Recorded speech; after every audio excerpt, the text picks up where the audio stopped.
What's going on, guys? Chase McAllister, Wesley Edgar, and Cody Askins, my man, the CEO of 8% Nation, author of 0 to 6 Figures. Cody Askins, my dude.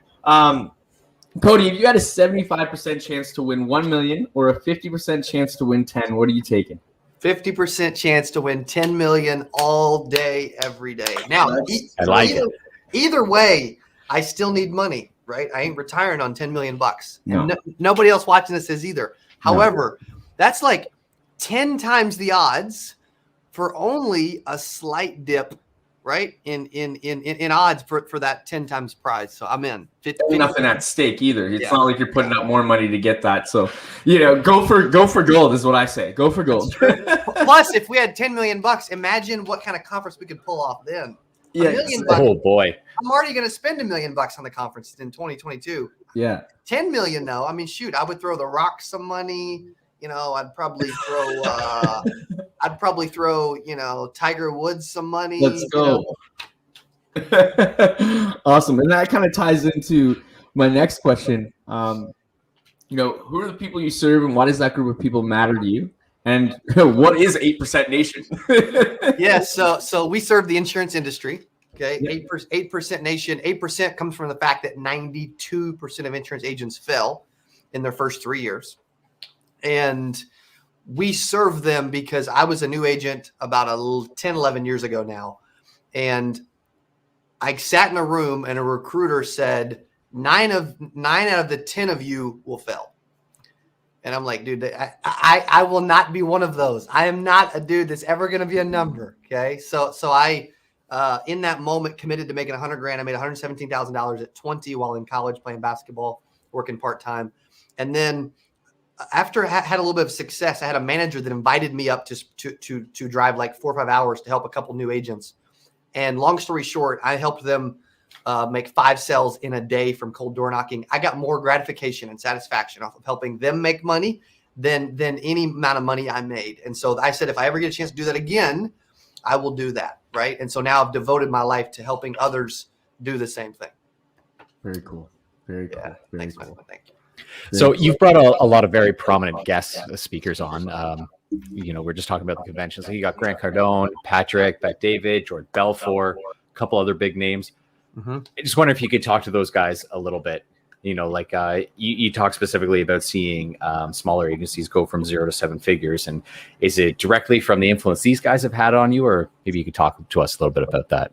Yeah, I mean, as far as the influence over my personal life in general, business-wise and all that. I would say I believe that at some point, like I'm working on a booklet and a new keynote called Success Cycle, right? Which I've never talked about yet. So this is the first time I'm talking about this. My man. And everybody likes new stuff, right? I'm working on that because everyone like gets into the game wanting to be successful.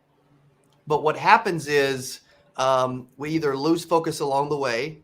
We don't get the help we need. We don't get the sparks we need, whatever the case is, right? We don't accept responsibility. We start blaming others. Okay. Whatever, no matter what it is. And most people never reach that crazy heightened success of like the Eric Thomases and the Cardones and the Belforts and the Patrick Bet Davids and all that. And so for me, it all started. The reason why I love 8% is it all started with an event. So we started 8% Nation, and we started it because I was going to events, and 10X with Cardone in 2018, early February, 3.5 years ago, 42 months ago, changed the game for me. It didn't make me better. It didn't make me work harder, right? But what it did was it woke me up and made me think bigger. And we all need that little spark of like, dude, I'm going for it. I get it now. I got to stop. Like I'm working hard, but I'm just barely getting by. I'm doing this, I'm doing that, but I'm really not living out my full purpose in life, right? So for me, I believe that jolted me, and now every day I wake up just jacked. I mean, literally yesterday, I'm studying conferences and watching videos because I'm done doing 1,000-person events. How do we get to 50,000 people in a stadium? Yeah. Right. Like I put on my Instagram and it was kind of a joke, but I bagged groceries at a local grocery store at Apple Market in Rogersville, Missouri when I was 16. And so I'm like, my story is going to be, even though nobody's ever thought of me as bagging groceries, my story is going to be from grocery bagger to fill in stadiums, right? Like, who doesn't want that story? The thing is, anybody can have that story. It's just that I'm committed to being a student of the game, and I am literally searching and studying and researching conferences like nobody ever has ever seen. I was thinking about this morning. There was over 9,000 people at 10X in 2018 in Mandalay Bay Arena. I'm going to tell you what, there's going to be a point in the future where Cardone comes up to me and says, dude, out of all 9,000, you took the concept and ran with it harder than anyone else in the room. That's going to happen one day, right? I mean, who doesn't want to be the one out of 9,000? Yeah, right? exactly. So that's the way I'm starting to think a little bit. I like it. You know, you speak a lot to, oh, sorry, go ahead, Chase. I've heard you speak on, getting around people that are obviously smarter than you so you can raise your lid.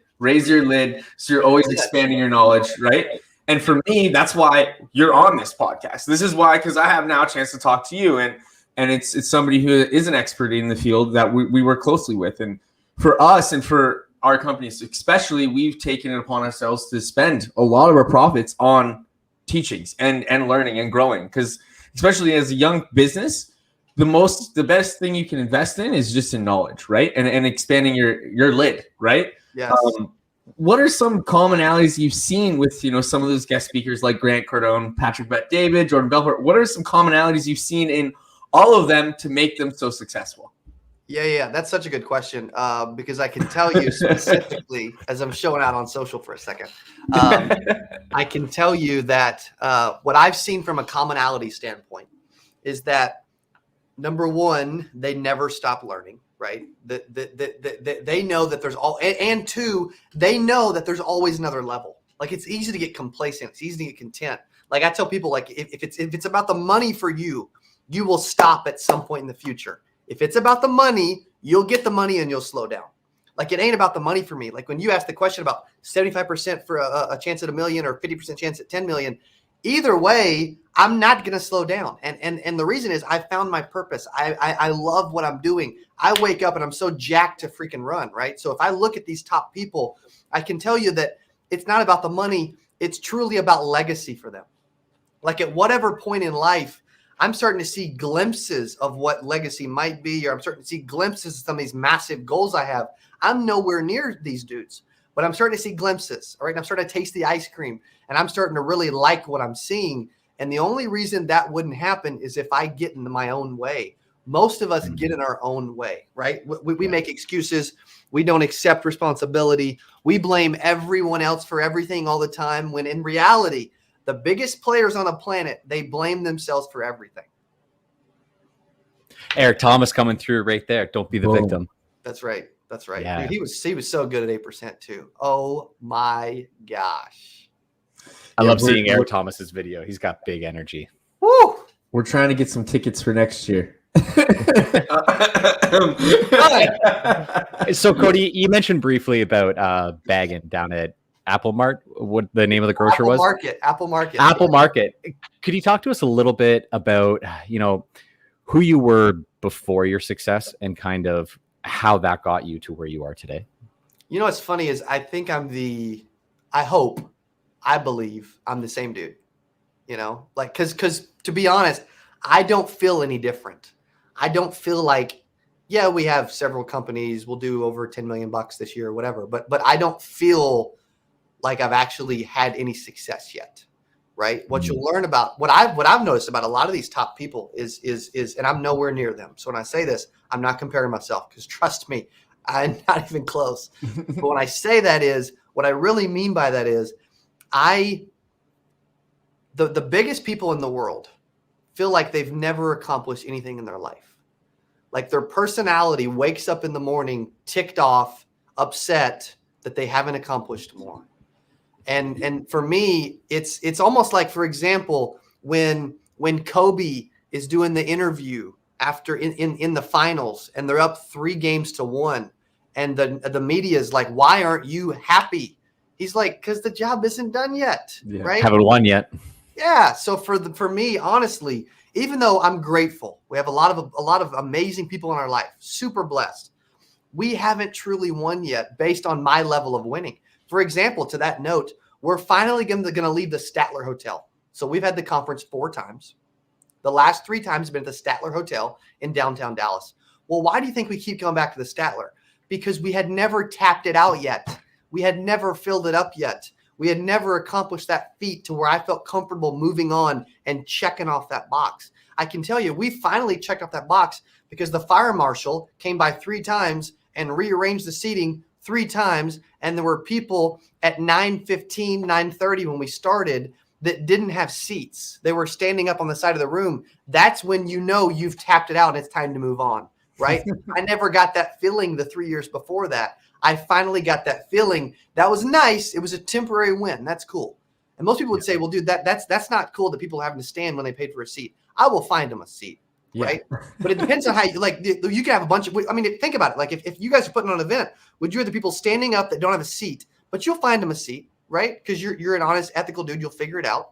Or would you rather a bunch of empty seats? Well, no one's going to ever say, they want a bunch of empty seats. That's stupid, right? Yeah. So for me, even though that was a small win, it's no, I don't feel like I'm truly winning yet because my level and definition of winning, as Tim Grover puts it, I haven't won yet. Yep. Obviously, you haven't won yet and you're not where you want to go.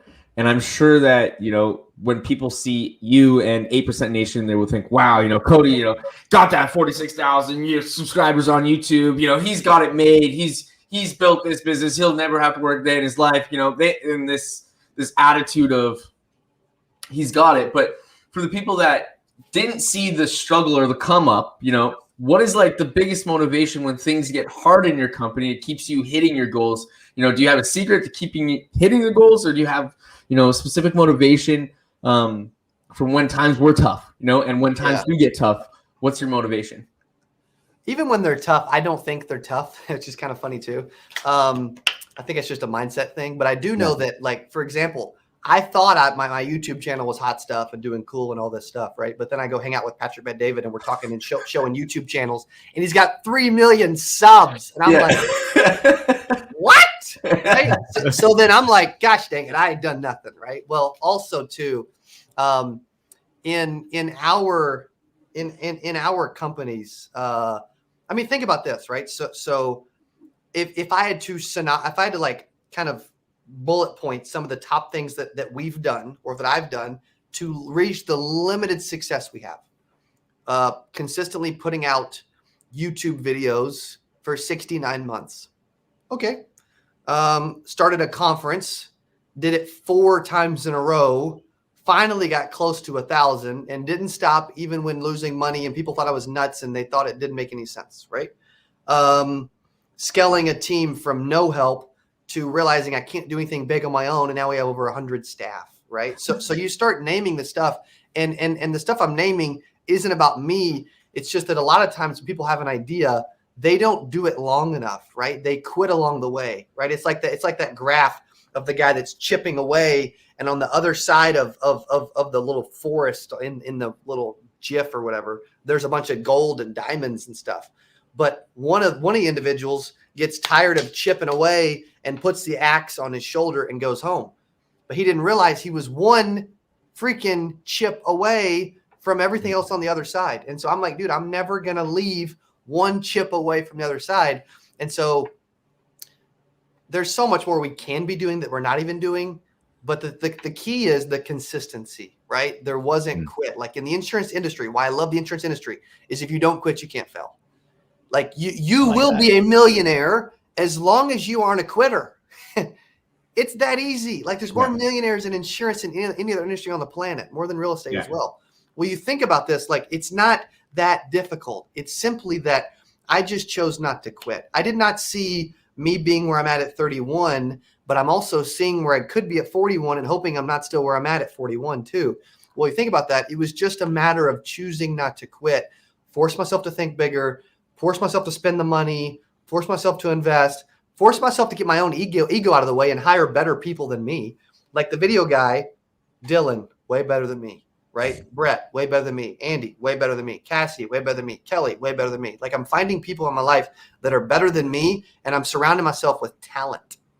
Yeah. Yeah. Same goes for us. And that's why Wesley's here. He's way better at me at certain things. And that's why he's my partner. That's an idea we hear all the time. Yang, right? So I have a quick question here, and it's just like in respects of like going back to agents and insurance, what do you think the most important thing starting out insurance agent should focus on? Should it be sales, building out their brand? Should it be, just going out door knocking? What should be like the primary focus of an agent starting out? Yeah, the absolute primary focus should be prospecting, right? So before you even learn the products, before you start thinking you need to study every sales book on the planet, before you think you need to know all the carrier websites and the brochures and e-apps and all this stupid stuff that doesn't matter, what you have to do is you have to focus on getting in front of people. End of story. Like numero uno, the number one reason why this feeds well into you guys, right? By the way, I would have said it no matter what, but the number one reason people fail is they don't get in front of enough people, right? Because you think about it, like I fell. Well, why'd you fail? Because you couldn't pay your bills, right? Or you didn't enjoy it. Well, you didn't enjoy it because you didn't make any money. Because when you have money, you kind of enjoy stuff more, right? It don't create happiness, but it sure doesn't make you upset. And you can't make a big impact without money, right? Exactly. You might be able to impact people around you, but making a bigger impact outside of yourself and surroundings is absolutely right. So you don't have enough money. We don't have enough money because you didn't ask the people to buy. We didn't ask the people to buy because you didn't sit with enough people. You didn't sit with enough people because you didn't set enough appointments or and prospect enough, right? It always goes back to that. Well, the number one thing I did as a new agent was I was like, dude, I'm setting 15 appointments. I'm sitting with 10 and I'm selling 5 every week, no matter what. I don't care what kind of money I got to spend. I don't care what I got to do. I will do whatever it takes. I have to sit with 10. When I sat with 10, I had a good week. When I didn't, I had a bad week. It was that simple for me. Most people complicate it. They get caught up in the weeds.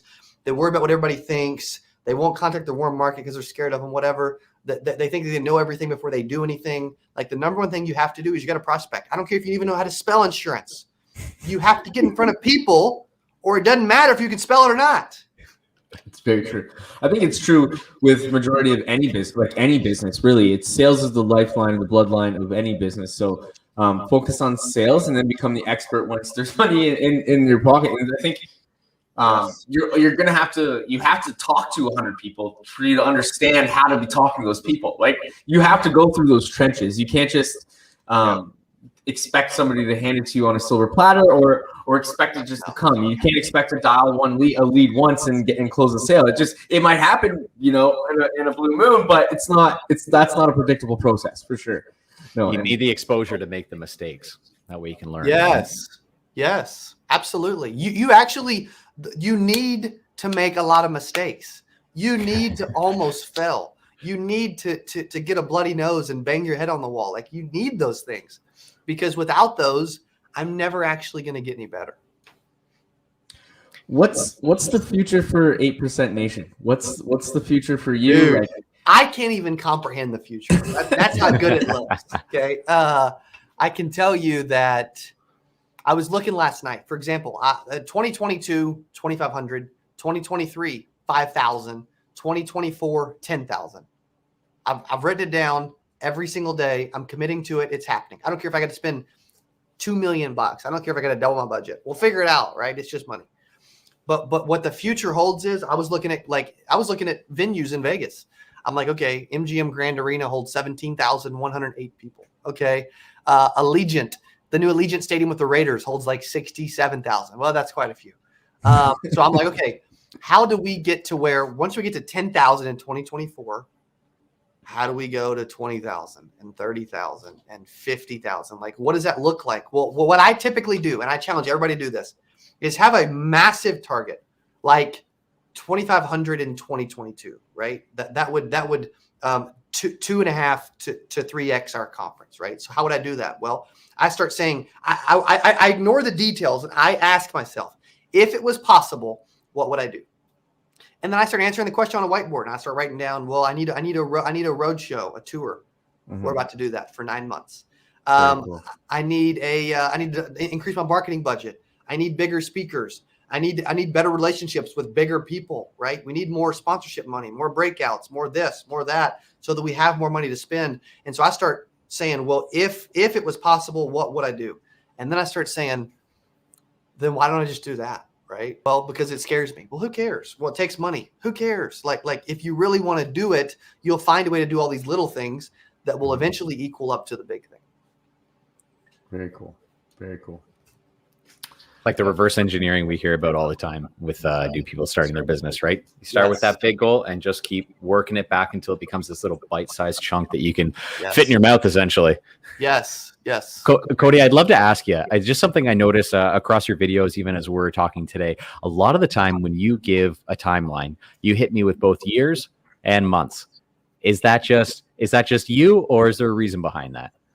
I love years, but I really like short term, like a big target, and then I like short term targets, because if I can't, if the goal's $100,000, but I can't hit 83.33 this month, then the chance of me hitting $100,000 goes down, right? Like the 50% odds of getting to $10 million.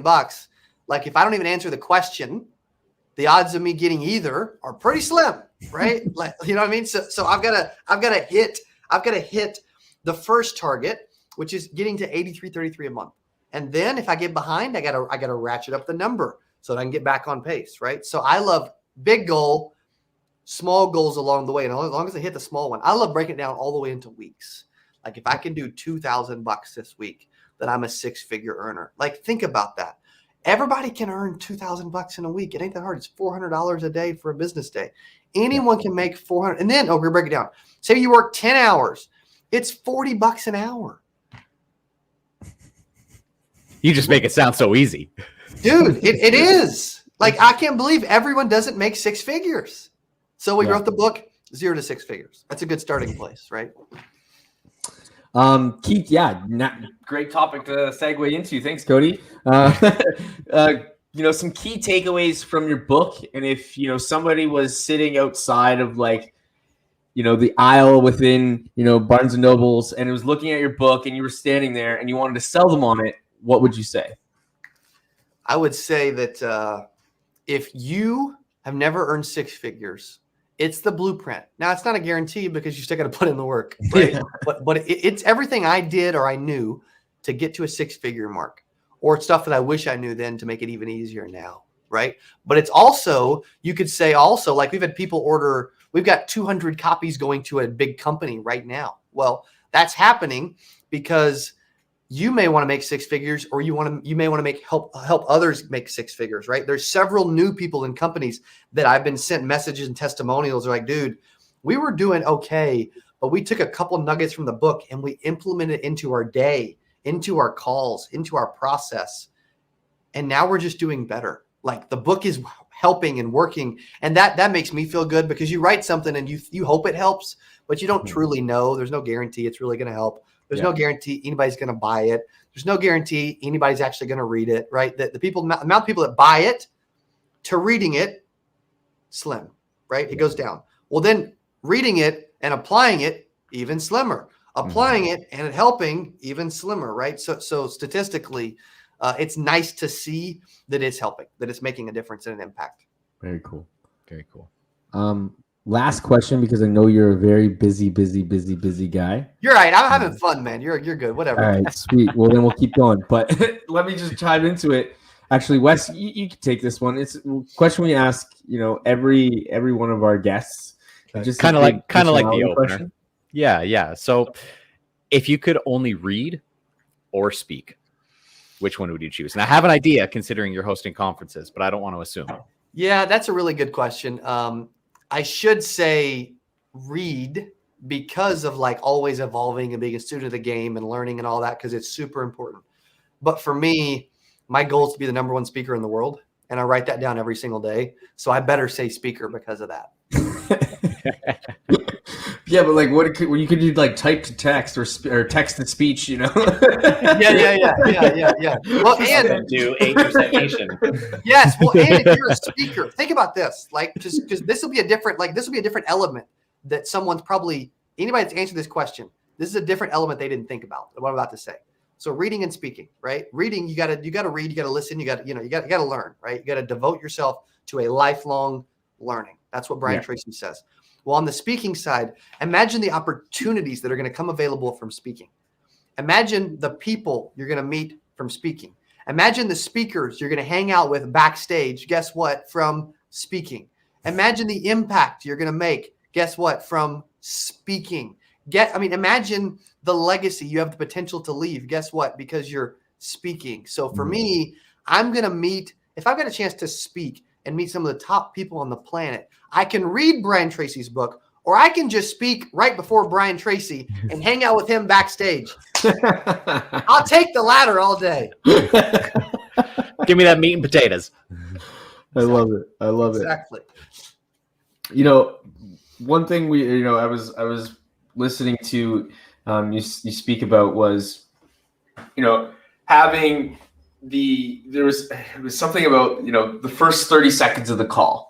And there was something I wanted to bring up. It was like a lot of people will jump on a phone call, and we're kind of getting into more technical stuff, but a lot of people jump on a phone call like, hey, is this so-and-so? And assumptively ask, and you had some great points. And I was hoping you maybe could circle back on like the first 30 seconds of a phone call and some pro tips, everybody could get in order to call. Yeah, there's a few key things that people make mistakes with, right? Number one, is this Betty? Are you Betty? Whatever, right? Like it says Betty, the lead says Betty, and a female answered the phone, right? And it's Betty's number. Who do you think it is, right? Like that. Right? I don't know why, but again, that's human nature. Yep. Everyone does it, so we just do it, right? Like I like to think about what I'm doing and then say, why am I really doing this? Is it just because that's how I was raised? Is that because that's how Wes and Chase do it? Like I don't know, right? Okay, that's number one. Number two, everybody always likes to say like, this is Cody Askins with, Chase McAllister Insurance or whatever. Number one, nobody cares about my last name and they're never going to remember it. Okay. Not unless my name is Michael Jordan. Okay. Yeah. Like, let's just keep it real.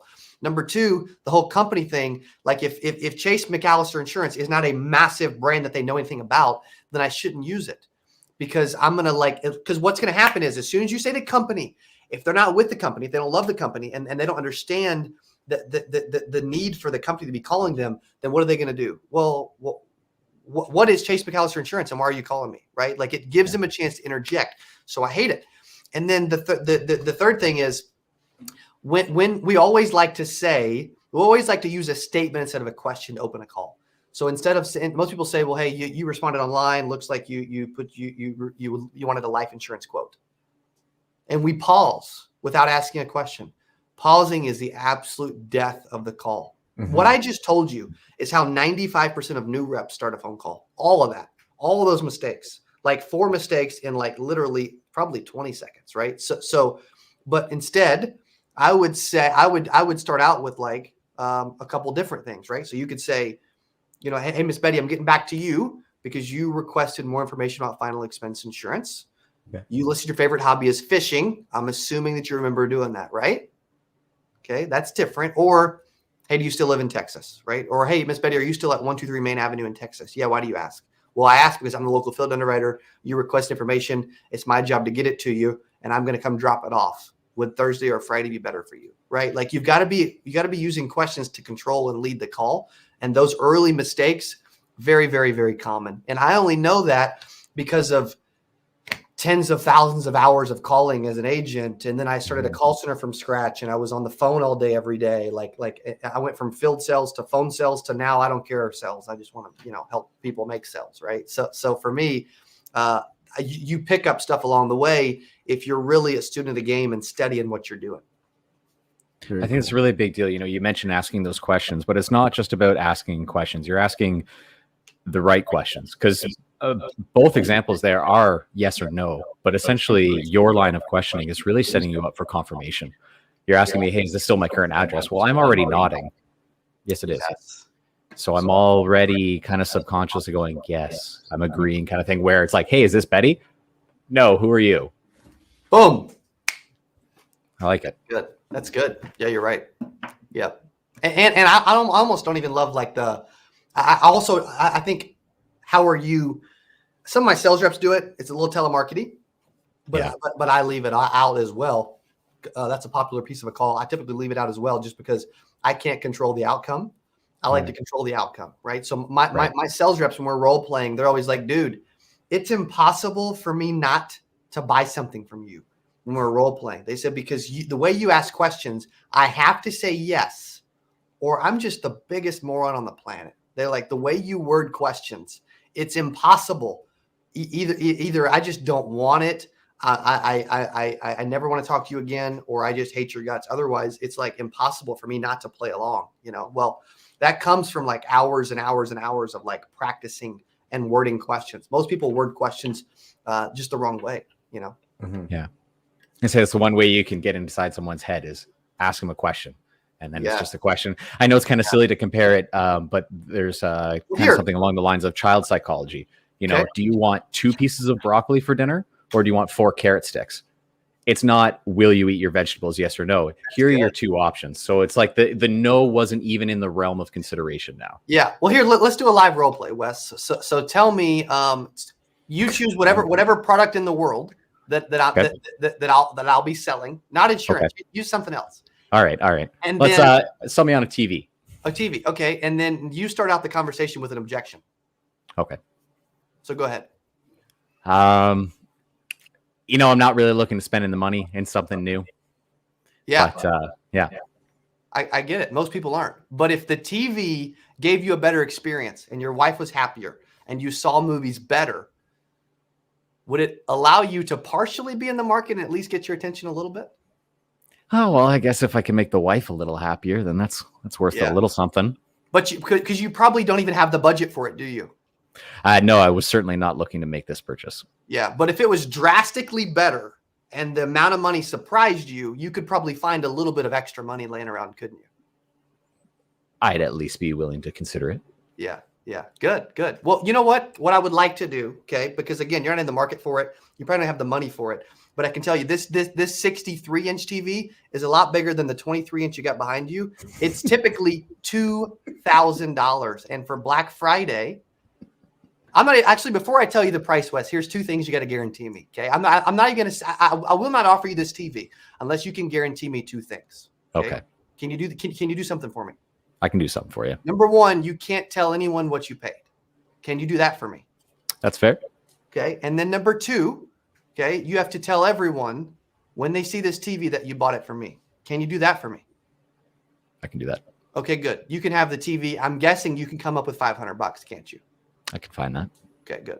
Perfect. Welcome to your new TV. Cody Askins, everybody. I love it. There's some real anchoring happening there. Like all of a sudden you had me instantly thinking, well, how is this TV going to affect my wife? And by trading her happiness, how does that come back to me? Ooh, that's good. That's interesting. Well, you know what's funny about that too is Brian Tracy always says, Dylan, we need to get a clip of that for YouTube. But Brian Tracy always says that you can't sell tangible and intangible. Insurance is intangible. TVs are very tangible, right? Right. I love Brian Tracy. I agree with a lot of his stuff. That's one thing I do not agree with. Like I think if you can sell, you can sell anything. You can sell insurance, especially. You can sell anything on the planet. Yeah. I would say if you could sell something as intangible as something like insurance, then you think like a material possession would be easier. Exactly. Yeah. For sure. Yeah. Well, Cody, I really, really appreciate you coming on. We won't take up any more of your time. And by all means, so if anybody wants to, follow Cody or hasn't followed Cody, I'm probably sure you all do follow Cody. But if you don't, follow Cody at Cody Askins on YouTube, Facebook, Instagram, everywhere. He's everywhere. Yeah, thanks so much, man. I really, really appreciate it. Dude, thank you guys. Okay, look forward to meeting you soon. Appreciate the opportunity. And make sure you guys stay plugged in with Chase and Wes. Okay, appreciate you both. Awesome. Thanks a lot, Cody. You have a great afternoon. You too. We'll chat.